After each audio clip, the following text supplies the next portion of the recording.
Parenting is hard. It can also be rewarding, but getting through the grind to the good stuff can be a real struggle. And all of us could use some inspiration, encouragement, or just a reminder that we aren't alone on this journey. Sometimes even parents need a timeout.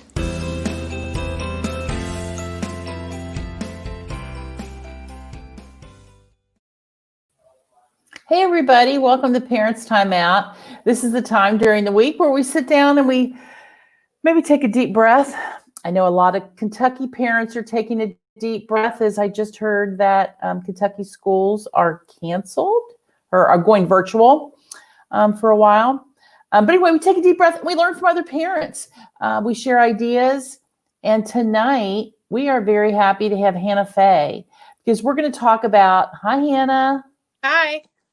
We're going to talk about parenting styles and just really what kind of parent do we want to be? What kind of parent are we now? And maybe some strategies to move towards a style that's even better for our kids. Hannah is a therapist. She's a mom of two, well, a mom of three, and she has a 16-year-old, an 8-year-old. That's it. Oh, dude. Okay. You have two, 8 and a 16-year-old. Yes. So Hannah, we're glad you're here. Thanks for having me. I appreciate it. Yeah. And Hannah, can I tell people, Hannah's spending a couple weeks at home right now. Yeah. There's probably a lot of people that are watching that are maybe in quarantine due to travel or exposure. So Hannah, this is kind of like you getting out tonight. Yeah, it is. Thanks for Well, so we're talking about, as I said, we're talking about parenting styles, and a lot of the ways that we parent our kids are greatly affected by the way that we were parented as children. So, Hannah, as we start, I would like you to answer that. And parents, if you're watching, I'd like to hear what you have to say about this. What is something, maybe a style or a way that you were parented as a kid that you see now you parenting your child or your kids that way? Yeah, that's a great question. So I think growing up in my house, I grew up in rural Virginia with two working class parents who are lovely. And no, they're not watching, but I'm going to talk tonight as if they are. That they had a lot of mantras. And one of the mantras was there's a right way and a wrong way of doing things. And the implication was you better do it the right way. So I have systems in my house and rules in place of there are right ways and wrong ways of doing things. I'm learning how to get to a more moderate place, but that's definitely something I've brought into my household and that shows up in my parenting from time to time when I'm not being mindful. Nice. It is interesting though. Would you say that is a good thing or a not good thing? The perfectionistic parent. Mm-hmm. I think that there is something to be said for doing things well. I think that there is probably something more to be said for doing things moderately. So understanding that on a human level, we can't be perfect. And that when we expect perfection out of our children, and create that model that like we're supposed to be these perfect parents, that it kind of sets everyone up for failure, to be honest. Right. Like expectations, and we're no longer meeting them and from a mindful human to human place. We're setting these standards that not even we're achieving. So eventually your kids realize that you're kind of faking it. That's right. Yeah, I can think of all kinds of things that I've brought as a parent, and some things even, I know one thing, my parents were very hospitable, but not so much on having people spend the night. Okay. It was, short visits. And I think I've gone the totally different direction. And I'm like, come live with us. Somebody will just be over visiting, not even intending to spend the night, and they'll spend the night. So yeah, it's interesting what we do with the things. Yeah, we can either do it exactly the same way a lot of times, or we tend to be pretty rigid, we as humans, exactly the same way that they did it, or swing totally the opposite way. And they're like, my parents did this to me and I'm not doing this to my kids, and kind of draw that line in the sand. And it's interesting, the outcomes, because neither of them are moderate. Neither of them are on the middle ground. In moderation is usually the place we want to go. So we're talking about parenting styles, and I know there's a bunch of different ways that you can categorize parenting styles. There are a number of different articles, but why don't you tell us tonight, as we're talking, what are the different styles that we're considering? Sure. So there's a ton of different parenting styles like you're talking about, but I happen to be an attachment therapist. And so I focus mainly on the attachment styles. And there are 4 different types of attachment. I don't want to go into all of them now. You guys can Google them, look them up. People call them even different names so they can kind of get confusing. But I'm going to land on a couple different parenting styles tonight that are 2 different attachment styles, because I think that's where most of us would probably find ourselves. And one is secure, because that's the golden standard, right? We want to have that secure connection. Attachment's really just a fancy word for how we experience and relationships with other people. That connection with other people, feeling seen and heard and known. And it starts out really prenatally. But having that secure attachment is where you know where to land and where your value is with that caregiver. And it allows you to have a safe base for you to explore the world and other relationships and always come back to that safe place. And the other type of attachment style I'm going to talk about tonight is the avoidant dismissive kind. And why I'm landing there is because from my research, which took place several years ago when I started in on all of this stuff, there's a high statistic. There's about 20 to 30% of Americans who are avoidant dismissive. But in the evangelical helping world, like social workers, nurses, doctors, therapists, missionaries, nursery workers, there's even a higher probability. So more like 80% is going to be avoidant dismissive. And we can get into what that means in a little bit if you want. I don't know if you have any questions for me. Can you pause? Yeah. Okay. So why does it even matter? Why should we even try to figure out what style we are? Because our styles, how we attach to our caregivers, directly impact how we then attach to our children. And the reason why that matters is because that's how your kids are experiencing you. That's how they get the base for their self-esteem and self-worth. That's how they get to know what's the difference between me and everyone else around me. That sets the foundation for their emotional regulation. And I think we all want emotionally regulated children. Right. And so and it expresses in them their ability to give and receive care. Because you're usually good at either one or the other of those. Right. And you said emotionally regulated. And there might be some parents listening that they're going, I don't even know what that means. So why don't you describe I'll tell you what, describe what an emotionally dysregulated child looks like. Well, and then what a regulated. That kid at the grocery store who's like crying in the aisle because his mom said no to whatever. Right. And, there's like tears and other things coming down the face. They lose it, right? It's just like a kid losing it, losing their marbles, whatever you want to call it, throwing it that. Right. Their inability to calm themselves by themselves. Yeah, that's the main thing. I mean, because other kids might be disappointed by not getting candy in the store, but they're able to process that and still be upset and sad, but not lose their marbles, as you said. Yeah, that's a technical psychological term. That's right. Yeah, that sounds very fancy. So how do we help our kids be attached in secure ways?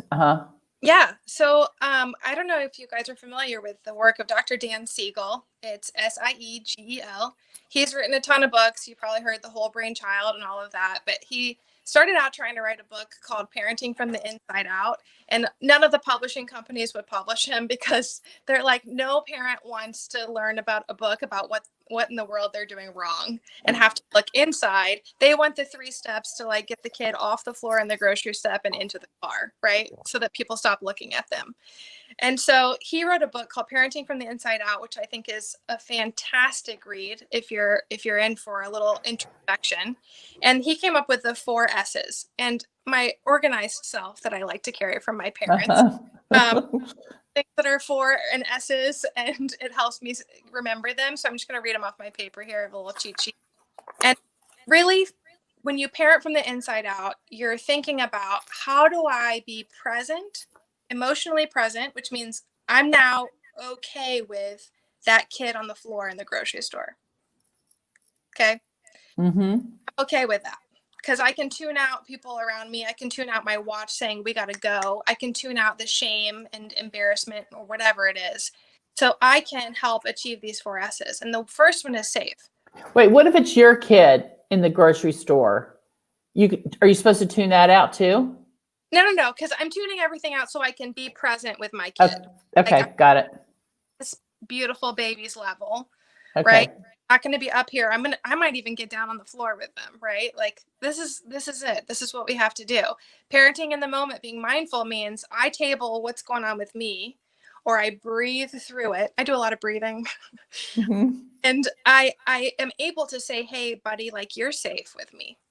You are. I'm not mad. Like, you're losing it. And man, don't we want that? Like, when we're absolutely losing our marbles, this is what we want people to do for us, right? Like your partner or your best friend or your boss on a bad day, to look at you and say, oh my gosh, I see you when you're losing your marbles and I still like you, right? What does that say about self-worth, first of all? Right. And that phrase, you're safe with me, what I have found, parents love just a couple phrases that they can have in their back pocket that they can say to their kids when their kids are having a hard time. Are there other phrases that we can say to our kids that will help? So these are the 4 steps. 1 is you're safe. 2, that they're soothed. Okay. So what do they need in that moment? Touch, what do they need to be soothed in that moment? A piece of gum out of your purse, a drink of water from your purse, whatever it is. And the next one is seen. Like, I see you. Like, you're not too much for me. I got your back. I see you. Your feelings matter, even if it's like the 500th time you've done this today. Like, something that in your mind so that you can see that kid as if it was the first time they've ever done this. And the last one is secure. So, like, I want you to feel safe, soothed, and secure. Like, I'm stronger and softer at the same time than whatever it is that's overwhelming you in this moment. Because clearly, if you're acting like this, you're not feeling very secure. You're not feeling very strong. So I'm going to be stronger than this big feeling for you, and softer. And it's funny that you said parents like these phrases, and I think the phrases are great, but the way our kids perceive us is actually a lot through the nonverbals. So Yes. actually, what we're saying with our faces, with our tone of voice, and with our posture says a tremendous amount more than our actual words, because our kids are perceiving us from the bottom of their brain, their fear brains, from the bottom up, and then from their right brain, which is where their feelings are, to their left brain, which is logic. So they have to look at you in about 2 seconds, size you up, and decide, are you riding on a broom, mom, version of mom, or Mm-hmm. into the good witch, and are you here to, like, help me out? Like, because our kids know, they know when we rise to the task and we become the superheroes that are like, hey buddy, it's you and me on this grocery store floor against that sugary cereal over there that you can't have, and we got this. Or That's right.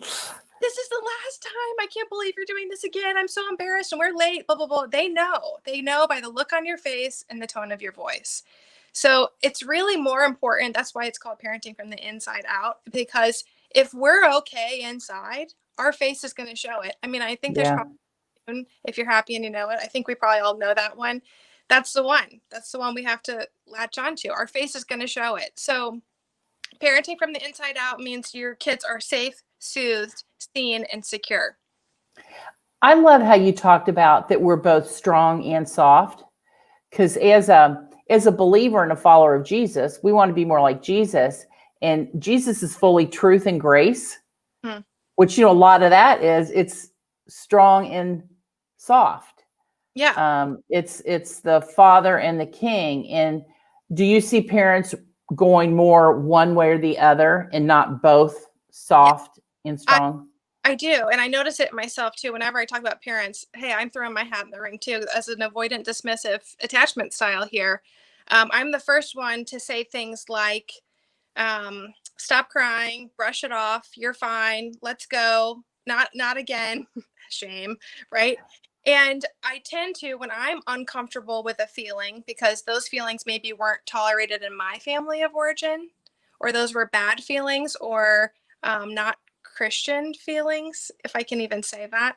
Um, Right. we shouldn't feel that way. Then I'm noticing if my kids are expressing those, what's happening to my anxiety? Whoop, it's going way up. So my ability to tolerate their feelings is going down, which means I'm going to go towards structure. I'm going to go towards strong and heavy-handed, right? Because I have Mm-hmm. to tolerate my own feelings and regulate myself. Okay.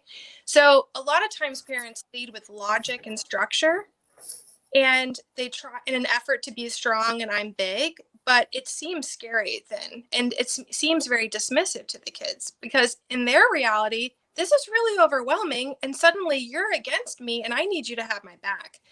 So I like to kind of fall on the words of Dr. Karen Purvis. I don't know if you guys are familiar with her, but she's Yes. fantastic. And she always says, I can still see her teaching our class.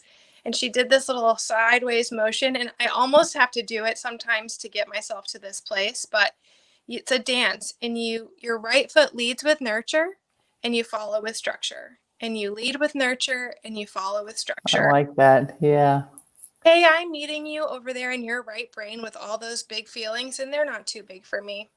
And I felt that way before. I can express empathy with you because I'm secure in my attachment. I know how that feels. And I'm going to extend that grace to you. So we're going to start with nurture. I'm going to get you calmed down. And then I'm going to set some structure of like, hey, how long do we want to sit on this floor? It's kind of gross in here, you know? Mm-hmm. And Mm-hmm. I bet once you're out of your fear brain and out of your big feeling brain, I bet you can probably listen to that reasonable mind and make a deal with me. Because I think there's probably something I got for you at grandma's house that we're trying to get to that you'd probably like better than that sugary cereal. You know what I mean? Right. But they can't Right. get there to logic if you don't meet them first in their big feelings. If you don't extend that nurture first before you offer the structure. Well, and it's really Karen Purvis, who you mentioned, who also says connect before you correct. That's it. That's a lot of what that is. And I love that. I've never heard the physical representation as far as you kind of take you do the nurture and then you do the structure. I mean, that's good for me because when I see myself in that, a lot of times you're moving when you do it, and just the movement can help remind you, okay, nurture and then structure. We've got a great question from Vanessa Parsons, and I'm sure there are many parents who have been there, where you've got two kids in the store and it's just you by yourself with them, and somebody's having a meltdown. So what do? Do you leave the store and then do the 4 S's? That's a great question. Whenever we were watching the videos of Dr. Karen Purvis, there's one of them where this girl's having a total meltdown and she's holding her on the floor, rocking her, and she says, "Hey, can somebody go get me a lemonade?" And I'm like, "Where's my person to go get me the lemonade?" That's right. Purvis, because you got the lady going to get you the lemonade for the kid. Uh-huh. But sometimes you leave the cart in the store. Sometimes you say, Yep. "Hey, you," and me being present with you. Hey, I'm not going to be able to do this. I'm not going to be able to, as a mom, be present for you, get these groceries, and get out of here. So guess what? They stay in the store, and I go to the car with you, and we get a drink, and I hold you, and then if I can get you back, your train back on the track, and we can go back in that store, we'll do it. But what I'm showing you right now is that you are more important than my to-do list. And that's not dismissive parenting. That's secure parenting. That's saying you are seen and you are heard and you are valued. And no, you can't do this. But I can't tell you no until I get you to calm down, right? Like, hey, was that helpful for you? Did that get you what you needed? No, probably not, right? So here we go, back in the store, and we're going to get what we needed. But first, I'm going to say you're important to me. Okay. And both of them. Maybe you throw them both in the back seat with you and you're sitting in the middle and you got your arms around both of them. They need that. They need that. And since I have, because I also am a huge follower of Karen Purvis's teachings, but I have had people say, well, you're just too easy on them. Kids need discipline. And what would you say to that? Yeah, I've been told that that's very permissive in your parenting, right? And what I would say to that is, what do you want your kid to learn? Discipline means you're teaching them something, right? That's the point. It's discipling, discipline. That's where the word comes from. So you're going to teach them something in that moment.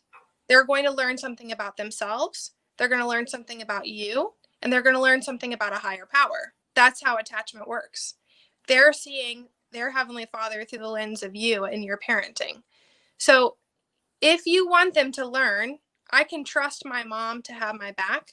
I can trust my mom to create space for me when I don't know what to do, and to say, hey, next time let's use good words and ask for what we need. Because when you lose it like that, it's really, it takes a lot longer. I don't think that was helpful for you.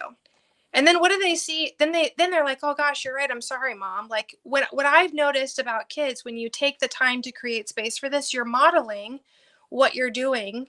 Like, hey, this is a big feeling. This is what we're going to do. We're going to create space for it. We're going to breathe. We're going to take care and nurture our feelings so that we can get back on track. You're modeling that and teaching that. So you can either teach that, or you can teach, oh my gosh, these feelings should be not tolerated, and I should dismiss them, and I should get angry at them. And that's how God sees me too. I'm just a big mess. And so they're learning from you, and you can either learn one thing or the other. You can teach one or the other. And I don't know, most of the time when I'm acting out of my own humanity, that's what comes out. It's the impatient thing, tolerate what was tolerated growing up. And when I slow down and I see my kids as human, and I think about how I would want to be treated in this moment, then I can offer that. I can offer that empathy and the compassion, and I can teach what I want to actually them to learn about themselves in that moment. Yeah, and I think that's really good, Hannah. And I think realizing that what was really helpful to me is my kids' feelings are not wrong. Because sometimes I would judge them, and I would think there's no reason for them to be reacting like that. That is an overreaction to what is currently going on. But their feelings are their feelings, and it's my job to help them work through it, to maybe even identify times where they start feeling like that, so maybe we can preemptively avoid it in the future. So what happens if you are the parent, maybe there's a parent that's watching who has teenagers, and they're saying, oh, shoot, I have been all structure and no nurture. I've been avoidant. Is there any hope? Like, what can we do if we're a parent of a 16-year-old? Yeah. So the beautiful thing about the brain is that it's neuroplastic, which means you can rewire your brain, and you rewire the brain through new words and new experiences. So anytime you give new words and new experiences to your teen or anyone, they're going to experience you in a different way. And a little new neural pathway is going to form. And the more times something gets registered on that neural pathway, it gets hardened together to become a belief system about them. So yeah, you can start over with your teen anytime, and you just express yourself differently. The other really beautiful thing about this is that in the grocery store, if you completely lose it and you scream at your kids and you become that mom, we all know what mom that is, or then there's something called rupture and repair. And really the research says that about 30% of the time you're attuned to your kid, which means you can say, oh my gosh, I know exactly what's happening here, and you need 30% on a good day. But what actually creates attachment and secure attachment is not necessarily how much you get it right and attune. It's what happens when you get it wrong. You miss Oh, wow. And then you make it right. You say, oh my goodness, I think you needed this, and I didn't give it to you. I didn't show up in that way. And so I'm going to try to do it this way. And guess what? I'm a human, and I'm going to make mistakes. But man, am I going to try. And I'm really sorry. So I don't know about you guys, but with my teens, I lose it. I mess up more with my teen than I do with my younger one. And there's something about the teenage girl, and that goes back to my childhood and what was acceptable and not acceptable. And I would have never talked to my parents that kind of comes out, this little fire in my belly just erupts, and out it comes. And my husband will say, like, you're talking to our teenager like you're a teenager. And I'm like, oh, right. And it's all about going back and making sure at bedtime or whenever that you say, my bad, I'm really sorry, I messed up and you didn't deserve that, and I see you, hear you, and I'm sorry I couldn't make space for your feelings and what you were going through. I'm really sorry, and I'm going to do it again because I'm human, but I hope you'll be patient with me.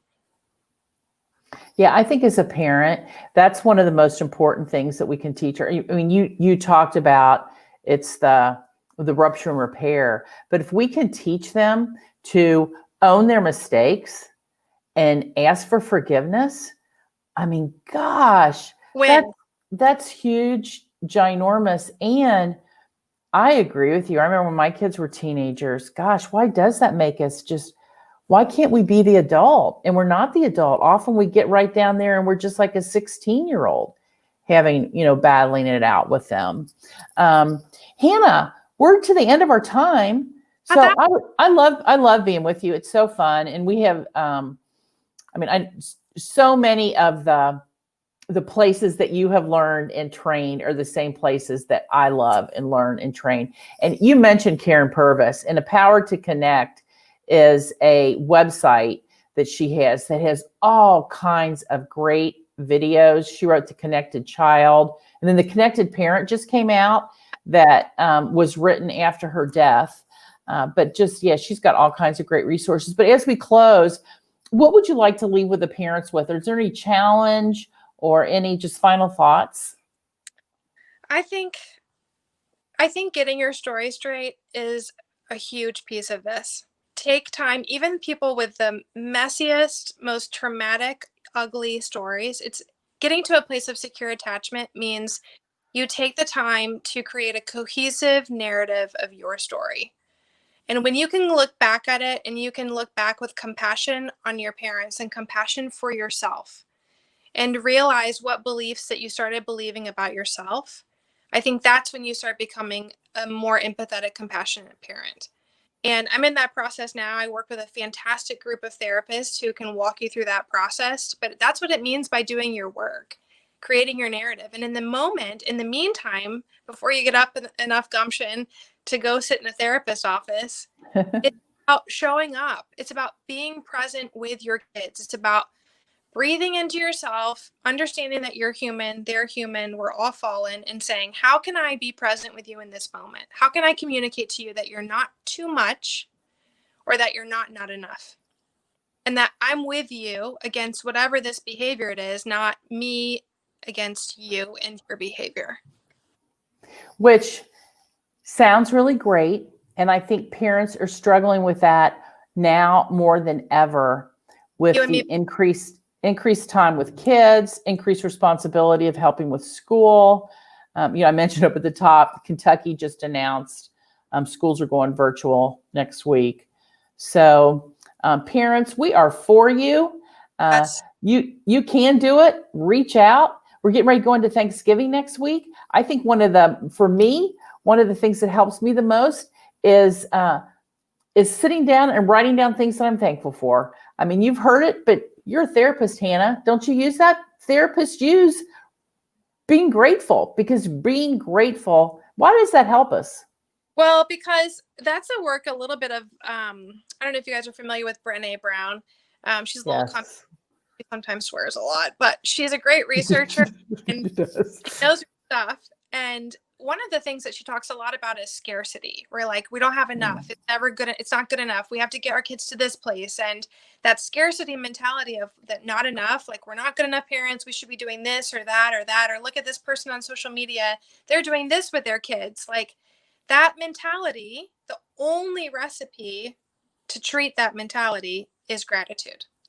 And so when you start slowing down and say, forget what everybody else don't have or what you're not achieving or not performing and perfecting, then you can be vulnerable and say, wow, look at what I have. Look around me.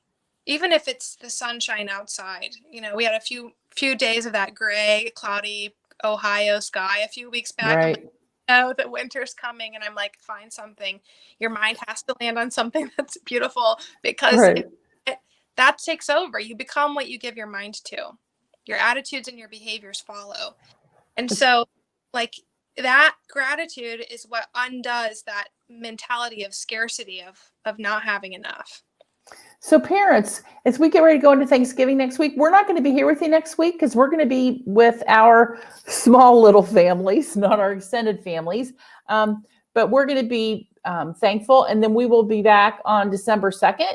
And we're going to have a couple families who have kids who are literally changing the world. They're doing all kinds of things in their communities, and they're going to share their ideas. So Hannah, I am thankful for you. I'm thankful for Jason Ease, who's back behind, making sure all this runs right. And we will see you guys back in a couple weeks. So thanks, Hannah. Welcome. Thank you.